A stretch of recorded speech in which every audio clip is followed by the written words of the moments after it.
we were challenging them on that if their surveillance data is adequate. And one of my co-authors, who's a rheumatologist, a pediatric rheumatologist, he had this to say. It's Patrick Whalen. I'm a UCLA pediatric specialist.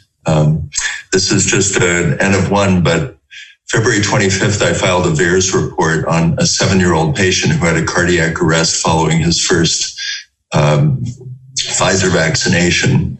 It was about 30 hours after he got the vaccine. I didn't receive any follow-up about it. The patient died about 8 days later. I submitted another email offering to update the report with the death of the patient. It's been 2 weeks now. I still haven't heard anything. So I'm wondering if there's more extensive surveillance than just VAERS-based surveillance for cases like this. And I would think that if the death of a 7-year-old following the vaccine is not, meriting follow-up, either the system is totally overwhelmed or there's something wrong with the reporting system. I want to play you some of the responses to this, because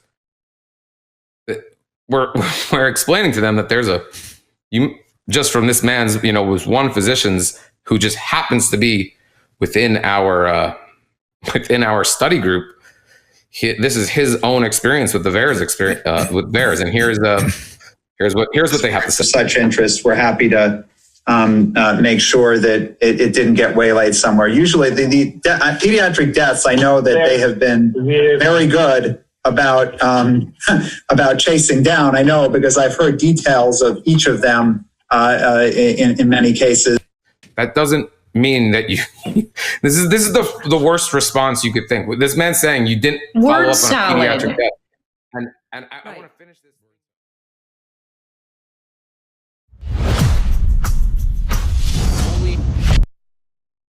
I'm very excited about today's show. We're getting a update from Sasha Latypova. She has a new publication.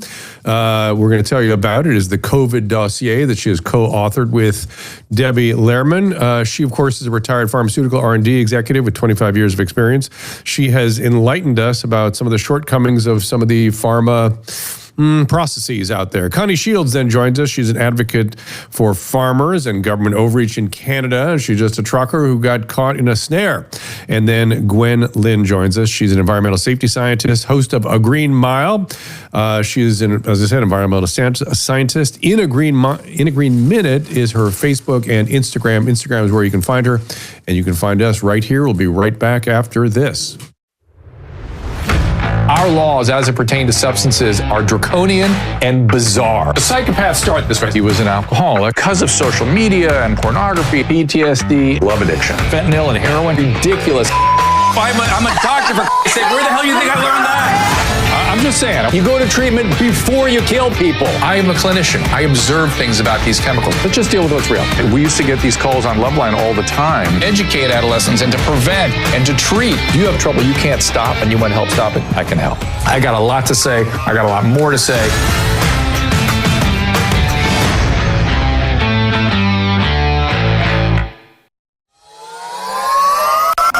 I recently learned about a great product line formulated using a novel scientific breakthrough. It is called Active Skin Repair, and my whole family uses it and loves it, including our new granddaughter.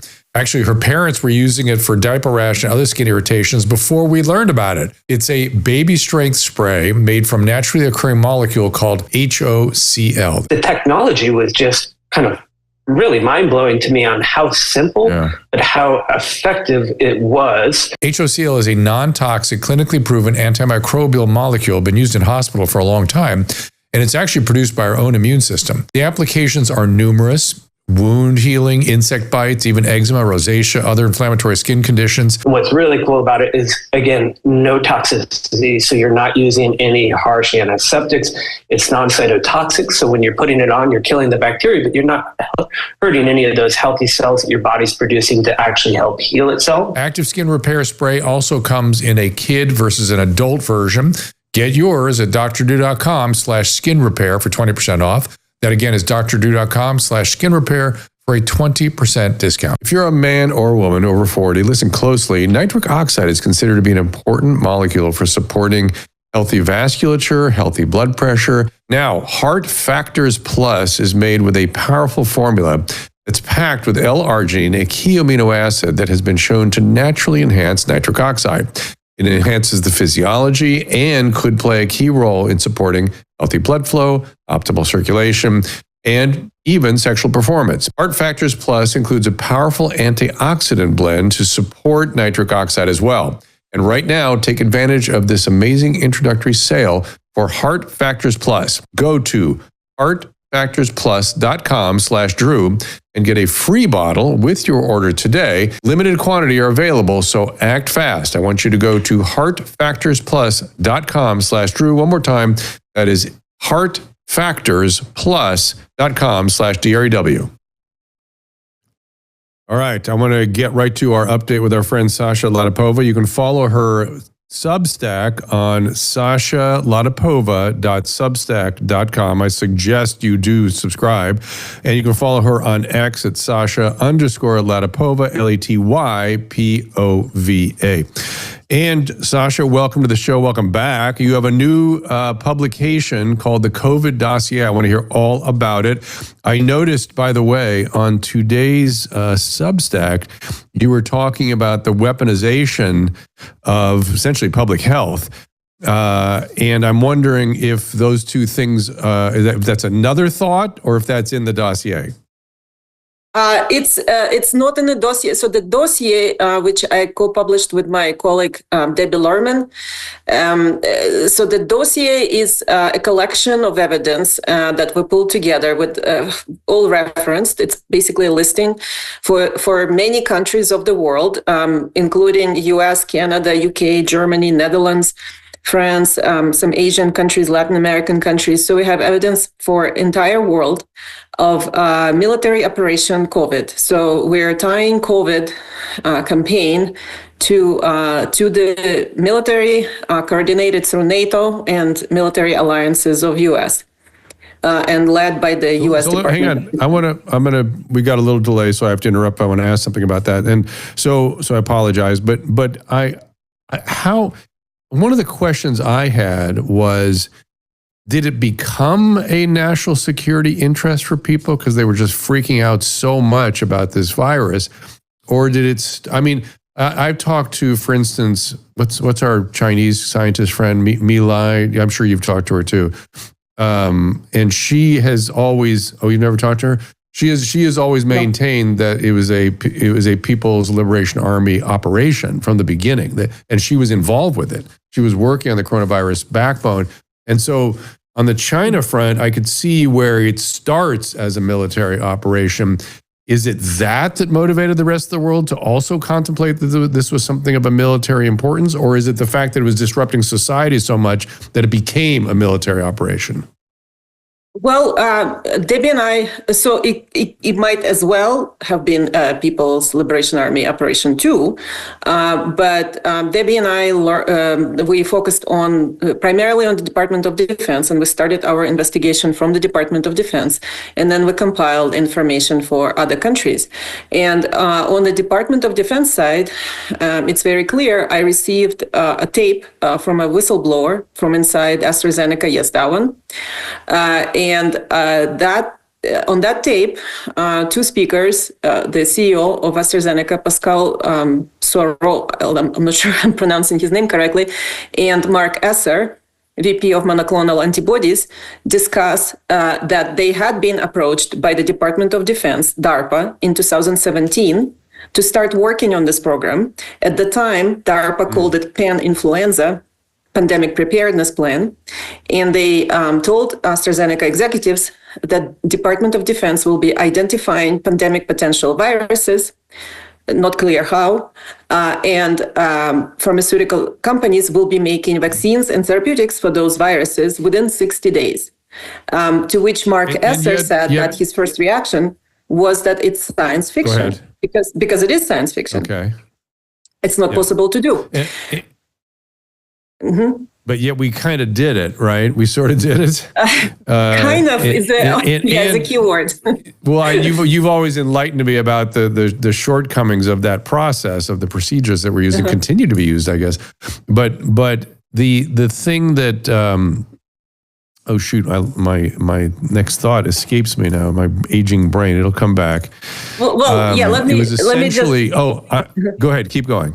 Yeah, let me just complete on that tape. So that on the tape, also Mark Esser said that they had been working with DARPA since 2017 on this program, and on February 4th, 2020, they received phone call from DARPA from Colonel Matt Hepburn, telling them that COVID has been declared a national security threat. And February 4th, 2020 is full months before there was an emergency declaration by President Trump and subsequent HHS PrEP Act declarations, which were made retroactive to February 4th, 2020. At the time, we didn't know why they were made retroactive a full month. And now we know because that's when the phone call was placed. And that's when the Department of Defense told Pharmaceutical Consortium, ahead of the president, that it is a national security threat. And also, there was no justification for this national security threat declaration and classification of the entire campaign. Now, we still don't know the truth about it. It's still classified. So there was no justification as to why it was a national security threat. There was there was maybe a handful of cases in the U.S., PCR cases. There were no deaths in North America at all. There were some rumored deaths in China. And so we still don't know why it was classified as national security threat, by whom, and based on what. What is your theory? My theory is they simply declared it. So in the U.S. law, also the PrEP Act says that these declarations, or let's say emergency declarations for COVID, require no justification, require no data. They're based solely on opinion of unelected bureaucrats, such as HHS Secretary at the time, Alex Azar, or these declarations can be made by the Department of Defense or DHS. So that's how they're made. They're just made because one person thinks that there is a pandemic or there is a potential for a pandemic. And so currently we have these. Is it panic? Is it a panic they go into, or is it just it's a panic? Yeah. It's just panic. It's just panic based on a computer model, and based on some rumors from China. And usually they prefer to make these declarations based on something that's happening on the other side of the world that nobody can verify. That's the preferred method, okay? So currently we have 9 of those outstanding, including COVID. We're still under pandemic. We're still under this national security threat declaration, which was extended by Javier Becerra, outgoing HHS Secretary, in December, and it's extended to last until December of 2029. So we still have COVID pandemic until December 2029. And yet they abandoned the entirety of their pandemic planning and just went into full improvisation panic mode, did they not? Yes, exactly. So what we also found, and this is very typical for all the countries that we profiled in the dossier, so it shows coordination and pre-planning because all of these procedures implemented in the same way. In all of the countries we looked at, there had been previously a normal public health pandemic plan, which said similar things. It said, masking is not useful, lockdowns are not useful. We need to advise people to, wash their hands, stay home if they're sick, and normal things. And it was no mandated vaccines or vaccines that are made in hours, none of that. So all of these plans, including one in the US and Canada and the UK, all of them were trashed and replaced very quickly with something completely incomprehensible. So in the US, it was so-called PAN-CAPA, or Pandemic Plan Adapted, somehow materialized. We don't know how. Debbie found it. It was on a New York Times website at some point. And she found this document. And in this document, in the organizational chart of how the pandemic response policy is organized, it's very clear that the policy was driven by the National Security Council. And this is similar in all countries that we looked at. National Security Council in the US is an advisory body to the President of the United States, and it consists only of military and intelligence heads. It does not have any representatives of public health. Also, the law that was invoked, the PrEP Act, EUA countermeasures. That law is designed for responses to CBRN agents attacks. CBRN are chemical, biological, radiological, and nuclear agents, warfare agents. And they're only used in war or acts of terrorism. So these laws were designed for war and acts of terrorism. That's why National Security Council is in charge. The public was never told. Remember, we were propagandized that this is a naturally evolved virus. This law is not designed for naturally evolved viruses. It's specifically designed for seaborne attacks. So we were lied for 2 years. After 2 years, it became acceptable to talk about, maybe not, maybe it came from the lab in China. And it still is kind of a controversial topic because still on the NATO website, they're claiming it's a naturally evolved virus. And so, so that's how the public was confused by the government, and all the laws that were involved. They were designed for very narrow, very time-limited events, such as these bioterrorism attacks, and only really for first responders or even just for the military, not for the civilian population, and not for the worldwide civilian population, and not for continuous boosters for 10 years afterwards. So, right. So that's how it's being. So now I have a bunch of questions here too, which is.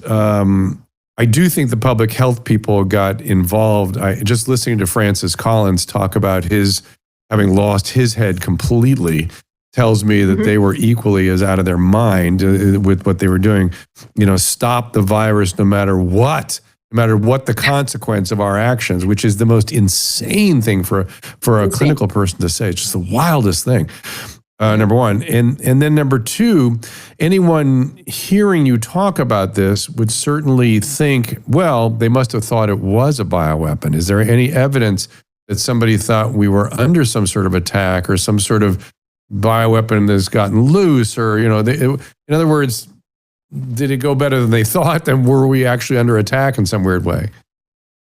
Well, so I have a personal view on this. I mean, you can believe that there are these Gulf viruses or gain-of-function viruses developed in secret biolabs, including in the U.S. and all over the place. You can believe that. I believe they're overblown mythology, and that's my article from today, and I'm writing a series on it. But however, whichever way you believe, what we're saying is, in this COVID dossier, we want to take our own opinion out and we want to just present the facts. So the facts that we're presenting is the law that was in 2005 designed for these short-term limited, location-limited events, such as attacks, bioterrorism, now is being misused to put a humongous category of products on the market. It's not just the vaccines. It's everything that's related to COVID as a covered countermeasure.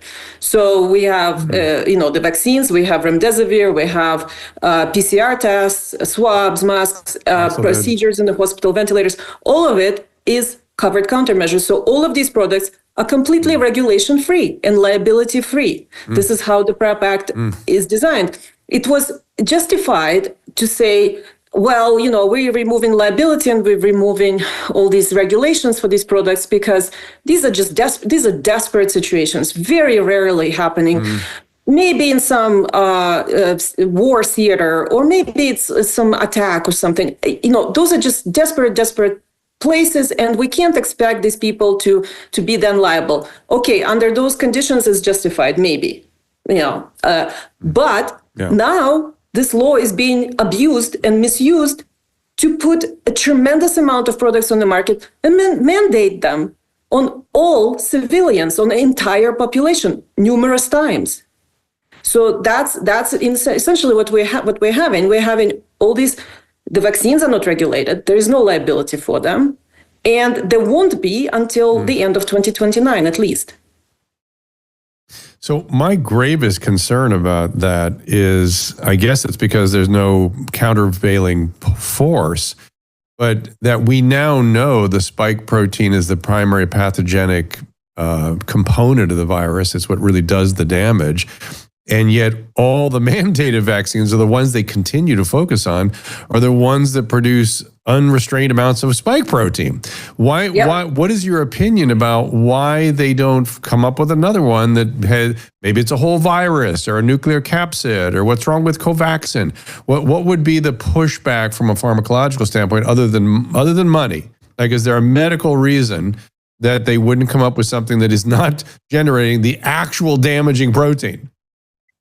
Well, there was no medical reason to select that as a design target. So to select spike protein as a design target. We've talked about it forever, and Mike Yeadon wrote the entire letter, even in December 2020, about this. So that was a false target to design a vaccine for a variety of reasons. We knew it was toxic. We knew it was going to produce this unstoppable replication unstoppable expression of spike protein in some people, because this was a known feature of all the previously failed gene therapies. That's what they would be doing.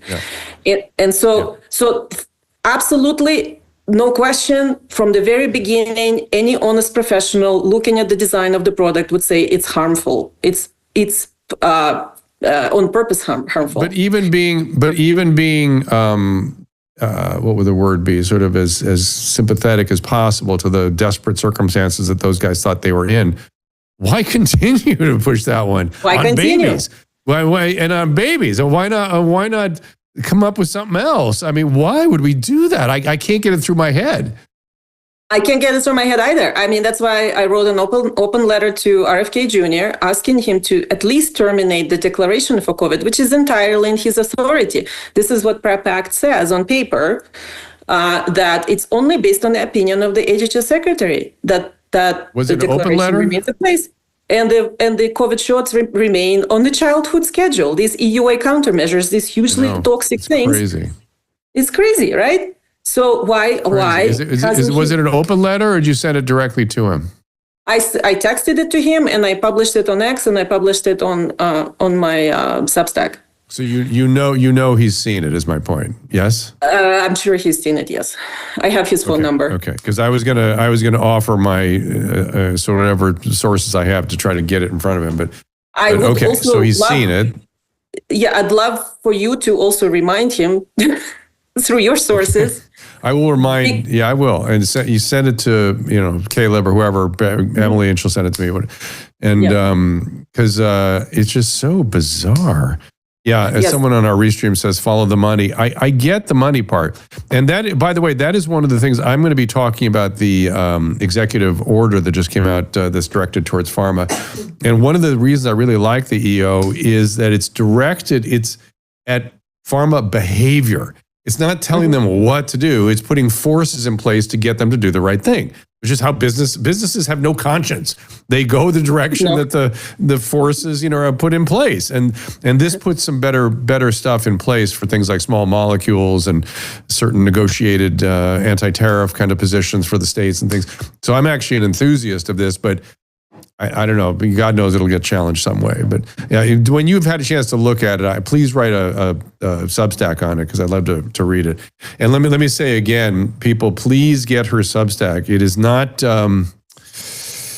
it's not comic strip reading. It is sort of the last word on certain topics. And if you want to be up on the last word, she takes it all the way there.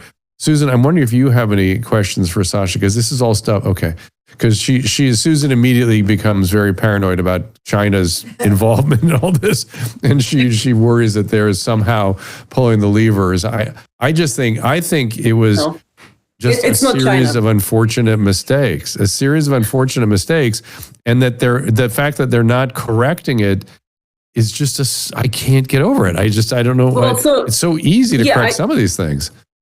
Yeah, I saw there was some unfortunate mistakes throughout 2020 and early 2021.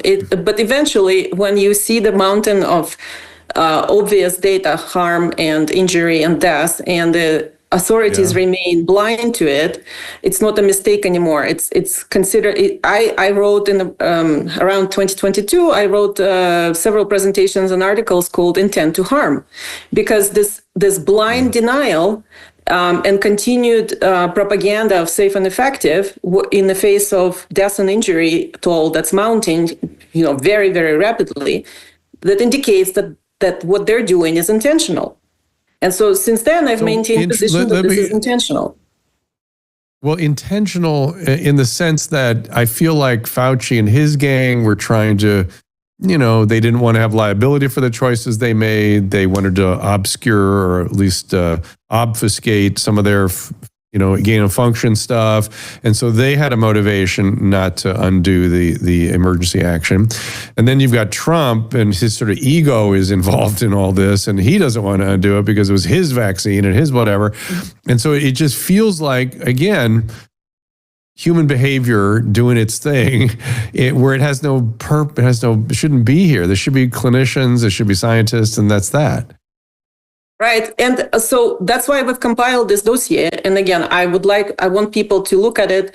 I want we're asking journalists to take it, because it really is just a listing with references, and they can investigate from there themselves for their own countries. It shows a huge amount of pre-planning, international coordination through NATO, use of identical set of laws in all of these countries that were put on the books over decades. So this and shows that all of them invoked these CBRN responses without telling the public. And all of them put these regulation-free, liability-free, hugely harmful products, push them, coerce the public, mandated. All of these actions show that it's premeditated, pre-planned, intentional, coordinated through the military.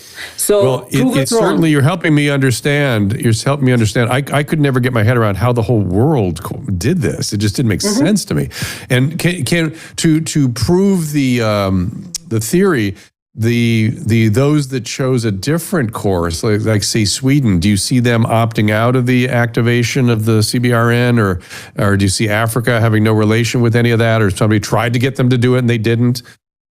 Well, so the Scandinavian countries, while like Sweden didn't have really lockdowns, that was the only sort of more normal thing that they did, more public health related response that they did. But as far as vaccines, they had the exact same draconian coercion, mandates, not letting people participate in society, vaccine passports, all that nonsense. And I have very good information about Sweden. I went there several times. I have connections with the politicians. I spoke in their parliament.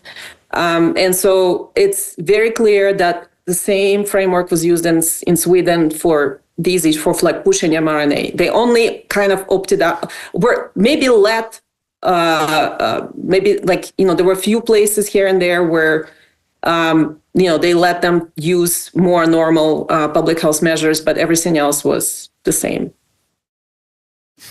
And so what is your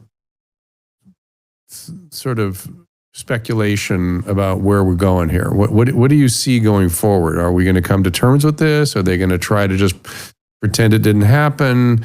Are they going to, because it's going to be in place for the next 4 years, they don't have to worry about it. They just kick the can down the road.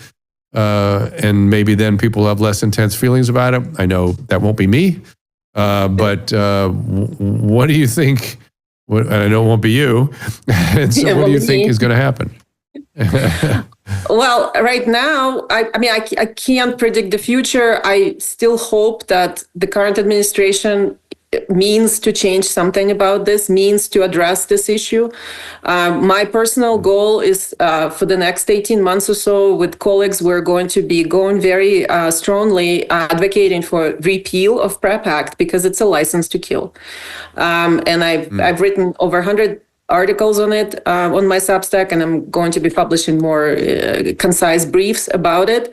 But it is truly a license to kill. It's a brick wall into which everyone who tried to get any compensation for their injuries inevitably runs into. All the lawsuits that have been going, and I'll tell you the one tiny little bright light is they're beginning to accept for publication good science that is showing the mechanism for the long COVID and the long vax. And I know Dr. Yogender just got published like a couple of days ago. And so slowly the science is moving towards, it will move towards consensus. It's just inevitable. The science, they're letting, the science publications, yes, but people who are injured, and this is the fastest way to get somebody's attention when they're telling you, oh, it's a safe and effective vaccine, is to ask them what happens if you're injured with the safe and effective vaccine, where are you going to get compensation? And then when they realize that you have to go to Countermeasures Injury Compensation Program, which is a black hole that doesn't compensate anything because it's unfunded, then they realize that it's a countermeasure. It's not a vaccine. And so that's what everyone runs into when they try to get compensation for now they're disabled in a wheelchair or their child is in a wheelchair. Well, guess what? They get nowhere. Or they try to sue Pfizer under False Claims Act, or let's say the Texas Attorney General and Kansas Attorney General, they've sued Pfizer in state courts for marketing violations, and they get dismissed because PrEP Act preempts the Constitution, preempts your constitutional rights, preempts state rights, preempts everything. There's only one court, DC District Court, and it's kind of like a tribunal where you can sue somebody, but you have to actually prove, it's a very high bar, you have to prove that vaccine was caused death or injury. You have to do it within pre-specified window of time, and you still get dismissed. CHD, Ray Flores was trying to sue DOD using this method for death of a student, 24-year-old healthy student who was mandated to get vaccine for college and died. And it's proven that he died because of the vaccine, and the defendants are not denying that he died because of the vaccine, but the case is dismissed because of PrEP Act. They're covered persons, covered countermeasure, is PrEP going to be no liability. Can PrEP or is PrEP, two last questions. Is PrEP or can PrEP be modified or repealed or still have something in place where we can have something in dire circumstances without this? Number one. And then number two, have you spoken directly with RFK Jr. about all this? The last time I've spoken directly to RFK Jr. about PrEP Act was a couple of years ago. I was on his podcast, and we've discussed, it's called militarized healthcare. We've discussed it as license to kill. He agreed with me. He's even on video saying this. It's in his authority to at least terminate the declaration. He cannot repeal, obviously, the PrEP Act that requires Congress, but he can remove the declaration. And once he removes the declaration, farmers can no longer ship these products. In fact, in their contracts, in their military anyone contracts, in Congress who's sympathetic to repealing it? Possibly there may be one. So there may be a handful of people in the House, in Congress. In the Senate, it's maybe only two. Maybe Rand Paul and Ron Johnson. I don't know actually what their position. I've spoken to Ron Johnson about it a while back. But we need congressional support. In fact, my colleague Catherine Watt published quotes at the time when this PrEP Act was passed, in the middle of the night on Christmas Sunday of 2005, by Republicans, by the way, Democrats, Senators Biden, Clinton, Ted Kennedy, and Byrd objected very strongly to this PrEP Act provision, explicitly calling it unconstitutional, citing how it is unconstitutional, saying that this gives a ridiculous amount of liability protection to the pharma companies and serves no public interest whatsoever. And then all of them voted yes. So... But worse yet, somebody in the Defense Department got in their ear. But worse yet, I mean, yes, that's the party that used to worry about protecting our civil liberties, and they're the ones that also took this thing and ran with it. I don't know what to do with anybody anymore. So listen, Sasha, I got to wrap this up. As always, enlightening, packed with information. just like your Substack and your X feed. It's Sasha_Latypova. And where can they go to get the Substack? So my publication on Substack is Due Diligence and Art, or you can search for my name, sashalatypova.substack.com. And when Sasha and I were talking off the air, I said, God is not fair. He gives certain people too much horsepower, too much artistic ability. And Sasha is one of those people that has, I've got another friend, or I have somebody I've interviewed several times, named Indris Viscontas, who's I don't know if you know Indris, she's a neuroscientist, and she's a musician and puts on operas. And I'm like, not fair. It's not fair. It's not fair. Too much. I don't put on opera. But yeah, you paint all the, and those are great paintings. So click through on her website. So, all right. We appreciate you being here, and I hope you keep us updated on things as they come along. And if I can help you get through to Secretary Kennedy, I'll do my best to do so. It seems like something's got to be done. Thank you. And he must be thinking about it. He must be thinking about it. It has to be. I'm pretty sure he's thinking about it. Reminders help. Yeah. Thank you. And if he's not, I would like him to, if he's not sort of inclined to take action, I would like to know why. I would like his reasoning. So I'll see if I can get that if nothing's happening. All right. Talk to you soon. Thank you for being here. Thank you so much. All right. What we're going to do, you got it. We're going to take a little break, and then we're going to have my second guest, who has got an interesting story of government overreach as well, who got caught in the web of what was generated from what Sasha's talking about. It is Connie Shields. You can follow her on a Substack, which is unlockalberta.substack.com. Maybe Alberta will be our next state. Who knows? Anyway. I'm just kidding. We're going to hear from people that support us, and I want you to support them because they're all really, really good, and we are fortunate to have them. We'll be right back after this.